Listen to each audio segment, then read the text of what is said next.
Recording. Welcome everyone, welcome panelists, and welcome our viewers. Today we are gathered here for our monthly roundtable discussion. This is the public policy cluster at the Center for New Economic Studies. And today we are holding the roundtable on the topic sanctions, and we'll be delving deep into the questions relating to sanctions and what happens when sanctions are slapped against one country from various perspectives. We have panelists, we have Yuvaraj, we have Garima and Amandeep today with us. Amandeep, would you like to begin by giving us an intro about what sanctions are and what purpose they fulfill? Sure. Hi. Good evening, one and all, and thank you, Krishanu, for that. So I would begin by saying that obviously, while we're talking about this, so the Russia-Ukraine war is at the back of all our heads, right? So, and we have a situation where unprecedented amount of sanctions, economic sanctions. Basically, I'm not talking about military or political sanctions at this point. So to narrow it down to even just economic sanctions, the scale of those sanctions has been just catastrophic, and just it has never been seen before, and obviously against such a big economic or a military power. So I think as Shekhar Gupta likes to put it, a unilateral superpower, which is Russia, being a unilateral power in the military sense and not in economic sense. But we cannot ignore the fact that it has a sizable GDP, right? It's not in the it is not what the Soviet Union was at one point, but still Russia accounts for a lot of connections with the rest of the world. And so we have this very unprecedented situation at our hands. And well, economic sanctions, just generally speaking, would mean any sort of coercive diplomatic action taken by a country against another country, or by a group of countries against another country or a target or a non-state actor, which are intended to have non-economic goals or objectives. So we would be distinguishing this from something very explicit. Let's say a country imposing a trade barrier or a trade tariff, import tariff on another country. Well, that's something that is done within an economic motive, right? So that is different from an economic sanction in the military sense or in the geopolitical sense, which we will be looking at today. So with that, I hand over to Krishanu, who will be asking questions, and that's how the roundtable will go on.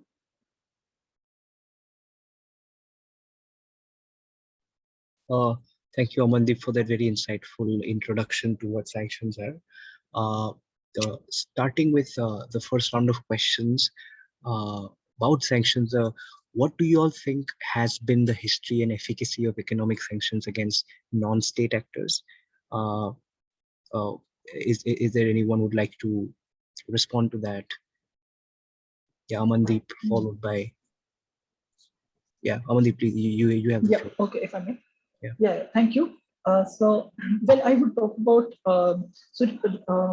there is a very important American commentator and thinker on foreign policy, Richard Haas, who also has written a very insightful book, Economic Sanctions and American Diplomacy, because a lot of times you hear sanctions and you go, all this is just an American instrument, right? It's and I think it's very evident. If I were to ask any of you or anybody out there, can a third world country impose an economic sanction on the United States? And the answer to that would be absolutely not, right? So it's a very one-sided weapon, or it's a weapon. Let's not talk about, and it's almost a weapon of mass destruction that is only available with the major powers or with very entrenched trade blocs or political blocs like the European Union.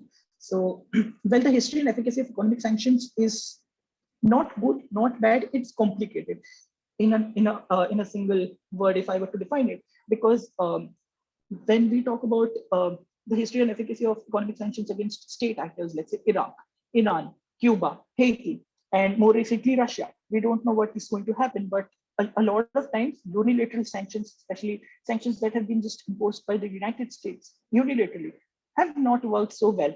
But at the same time, we have classic examples of sanctions, let's say economic sanctions being imposed on South Africa during the apartheid regime, and that had a significant impact on their policy, and it did lead to a significant change, right? And that was a big objective, and it was successful. So there have been polar opposite ends.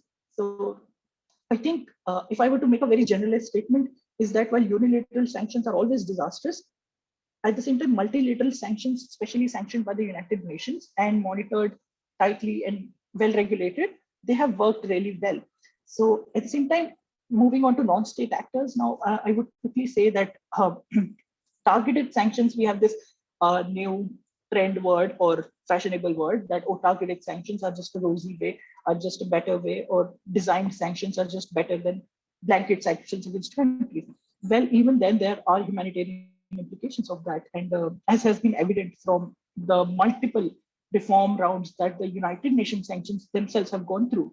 So again, it's a very complicated history. And more recently against ISIL and against Al-Qaeda and against, well, in history, in retrospect now, against the Taliban regime. So there was the Counterterrorism Committee and the Counterterrorism Sanctions Committee of the United Nations. And while they have had some successes in blocking terrorist financing, which has been linked to the broader globalization trend that we have seen over the past 2 or 3 decades, at the same time, it has not explicitly led to a reduction in terrorism. It has not helped us avoid terror attacks all across the world. So there's that as well. So if anybody would like to chip in.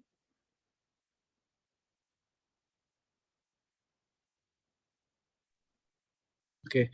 Yeah, Amandeep, those were actually very good points regarding how you mentioned about how USA yields particularly unilateral sanctions. And I feel this is again one of their, you know, arms in their structural prowess, right? They have their cultural might, they have their military might, but they have all these structural weaponry as well, where they can yield economic sanctions just by the virtue of, because a lot of financial systems and transactions and, you know, the know-how that are present actually come through Americas. So it's an important point how a particular third world country or an East Asian economy might not be able to yield you know, significant power through sanctions uh, against any Western state, right? So it's the power dynamic that speaks out a lot when we're talking about sanctions. And yeah, those were very insightful points. And we'll move on to the second question, which is, what do you think about the legality of economic sanctions, and especially under international law? And whether do you think sanctioned countries have any recourse that they can opt for, and what are the possible risks and ramifications of imposing sanctions for the countries which are using them, right? So it's about the legality of sanctions. What are the recourses that are available to the sanctioned country, and what are the risks for the countries who are imposing sanctions on that particular nation? Does anybody of you have any points that you would like to Yeah, I would like to talk about this topic. So, there are two primary sources in international law that determines the legality of state conduct and even economic sanctions. So first, there are treaties, and then there are international customs. And then, as far as the legality of economic sanctions are concerned, there is no specific legislation or an outright ban on economic sanctions yet. And if you read Article 2, Clause 4 of the United Nations Charter, it talks about force. Now, and it prohibits the use of force, but this force is only limited to military force when you give it a narrow reading or a narrow interpretation. So it doesn't encompass non-military types of force, including economic coercion. When you expansively read it, it also it renders it impossible for the targeted economy to seek help for self-defense. Article 51 of the United Nations Charter also gives you the right to self-defense, but only under the circumstance when it's only under circumstance when it's by an armed force. So even so economic sanctions also imposes a limitation against this the targeted state, as it cannot take any action under Article 51 against an aggressor state that illegally instigates economic force. And in such a compromise of a state's inherent right to recourse in response to illegal action is inconsistent with the basic principles of sovereignty and self-defense embodied in Article 51. So sanctioned countries are kind of limited by the same law that they should be looking up to for support and security. And economic sanctions will impose various economic costs on the target country, depending on the magnitude and extent of the sanctions. But these negative consequences are not only just limited to the targeted country, but there are consequences that the imposing countries have to bear. So, for example, if import restrictions are promulgated, consumers in the imposing country may have restricted choice of goods. If export restrictions are imposed, or if sanctions prohibit companies in the imposing country from trading with the target country, the imposing country may lose markets and investment opportunities to compete to compete countries. And also, the imposing countries have to deal with higher prices and a loss of credit. So when sanctions are imposed on a target country, there will be an invariable cost on the countries who impose them.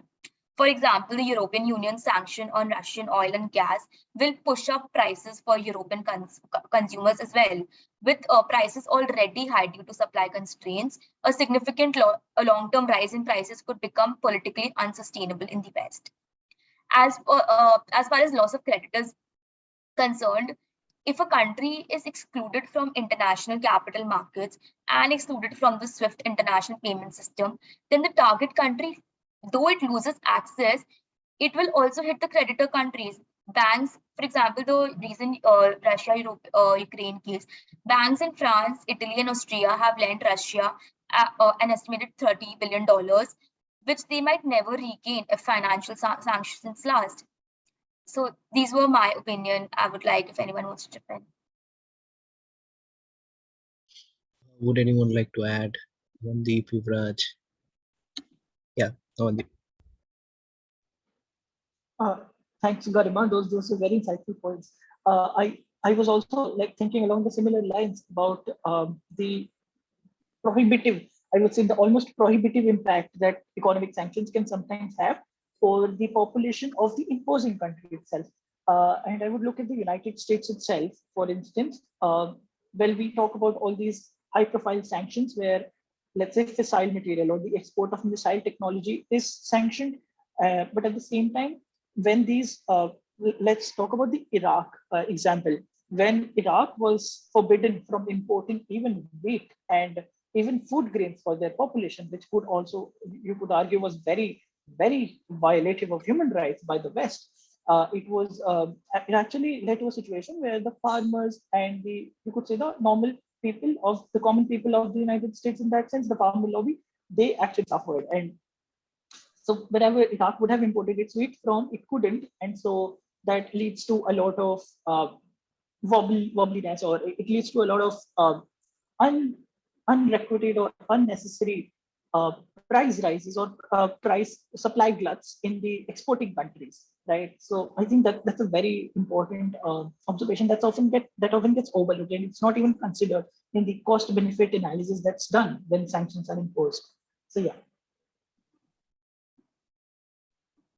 Thank you, the both of you. Those were very nuanced, I think, responses regarding analyzing the costs and benefits of imposing sanctions and how it is not just one way that the costs are laid out, right?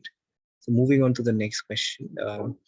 So do you think, there are unintended consequences of, the use of sanctions? And we talked about the economic cost benefit analysis, but is there something more? And what is the link of economic sanctions to developing countries, as well as the goal of global poverty eradication? Do you see them through the same lens, or is it something that you think are different? Yeah, Yes, I would Yuvraj. like to answer this question, question. So I feel that there are a lot of unintended consequences of economic sanctions, and I feel that the more hard the sanctions are, the more greater the consequences will be.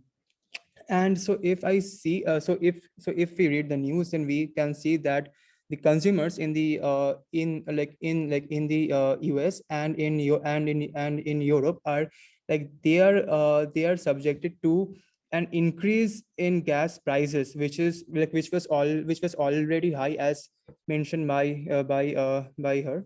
And so due and because Russia is a net exporter of oil, and like Russia like it and Russia provides like Russia provides like Europe with most of its oil needs.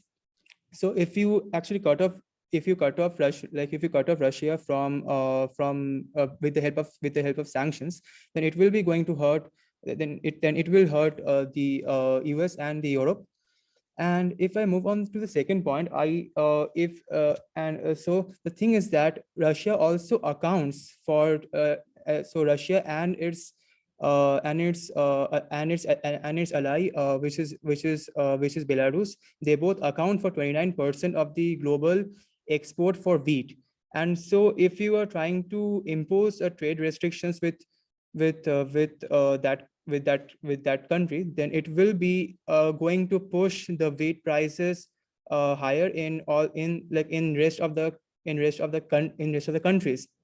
So this is also detrimental for those countries which are dependent on wheat, and at the same time they are not in a good financial condition. uh and moving on to the third point, so Russia also accounts for 14% of nitrogen based plant food production, which so in a sense Russia is also a major supplier of agricultural like fertilizer all over the world. So so since we know that fertilizer is extremely important in the agricultural sector, and most of the poor countries, they do depend on agriculture, so this is also going to hurt them. And and then there are more unintended consequences as well. We can also say that Russia and China is trying to develop an alternative to the Swift payment system, which will try to break the dominance of the US on the system. And then if and we are also like getting a lot of news that Russia wants to trade only in its own currency, and it does not want to trade anymore with the help of with the help of dollars. So that will also impact the value of the dollar in a sense. And since the American companies and the European companies are not being they are being told like not to open businesses in Russia, so it will lead to a decrease in the corporate profits of the US of the US companies. So since there will be a decrease in the corporate profits, so we can say that there will also be a decrease in the GDP, because the corporate world, it contributes a lot to the GDP of the US. And we also know that Russia is a big spender in terms of tourism. So if countries, they impose a trade restrictions, or they impose a travel restrictions or they impose an economic restrictions on Russia, which will reduce the income of their people as well, then the people won't be spending as much. So in that sense, the most so European countries like France and Italy will be hit will have the they will be facing a lot of losses as well. And so yeah, I feel that there will be a lot of unintended consequences. We are also seeing that the economic sanctions are not actually working for Russia, because most of its export are in the terms of oil and in terms of defense. So it is not working that much, and the Russian currency is uh, is is again at the pre-war level, like the pre-war stage, the the value of that the value of that currency. So yeah, I do feel that that there are unintended consequences, and the poor countries, they will be hit the most because they cannot import the raw materials for fertilizer. They cannot import wheat. So yeah, so our own country is trying to help them by exporting a lot of wheat, which we can hear which we can hear a lot uh, like about. Yeah, so this was my inputs into this question. Thank you. Great response, Yuvraj. In fact, very nuanced and very detailed. You took out various different examples of different countries and tried to paint a picture about sanctions. And does anybody else have any inputs regarding this particular question? Or if yeah, please. Just a time check, Krishanu. We do have time left, right? Okay. Uh, Thanks, Yuvraj. You looked at the Russian question from a very insightful point of view.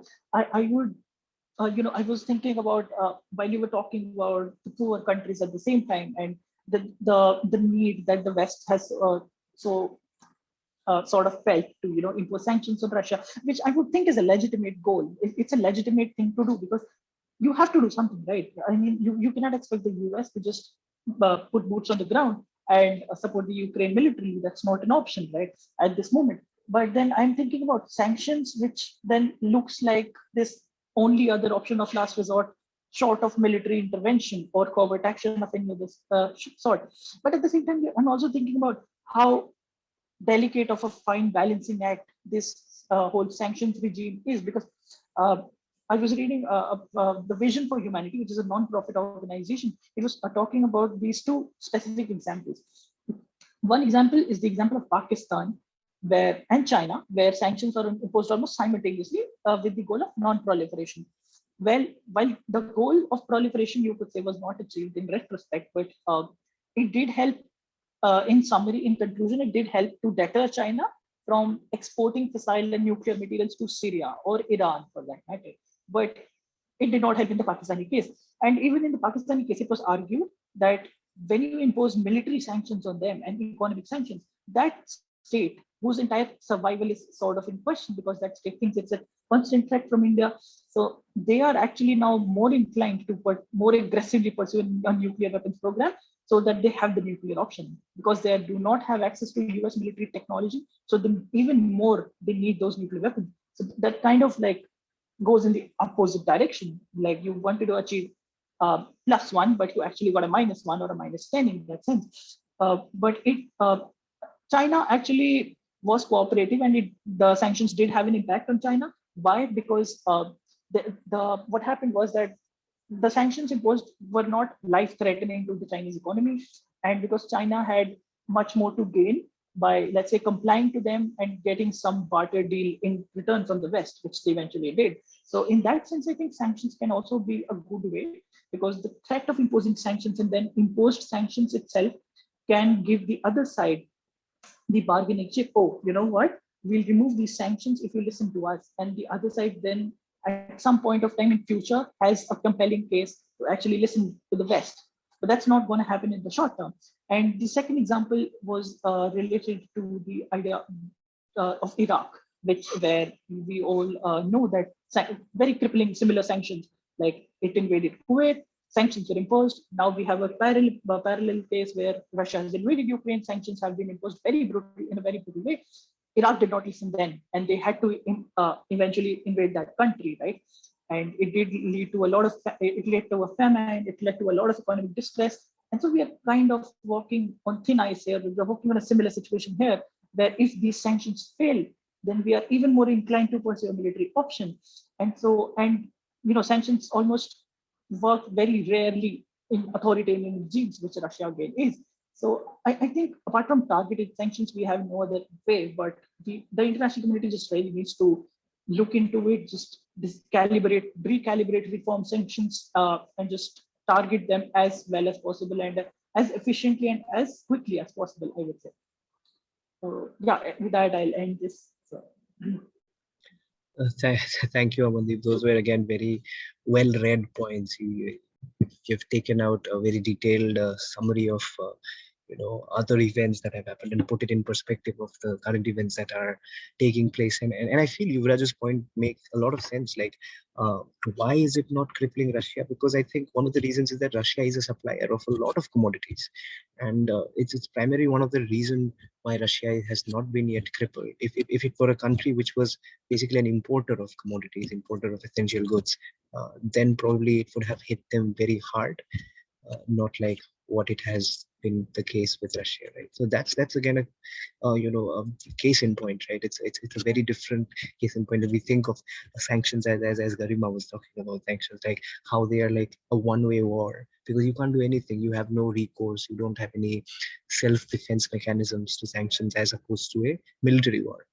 Yet Russia is doing well because it has other options. It can just export oil to its ally countries, right? So it's certainly a very interesting case in point, especially from the perspective of Russia, and how it's been able to deal with the sanctions. And I think Amandeep's point, basically in the initial stages, as you mentioned, that it has to be multilateral. It has to have a certain perspective, a certain a basis of a multilateral basis for it to work better. And I think if that was the case, then possibly a lot of this could have been different. Like as Yuvraj mentioned, that the currency is now rising, in fact, instead of the opposite happening as it was like a lot of pundits might have thought about. So I think it has been a very enriching discussion, and thank you all for your inputs. I hope that you could take away some very interesting points from each other's inputs and responses. And I hope the same for our viewers and the audience as well. And I hope to see you next month. And thank you for joining in. Thank you. Thank you, guys. Thank you.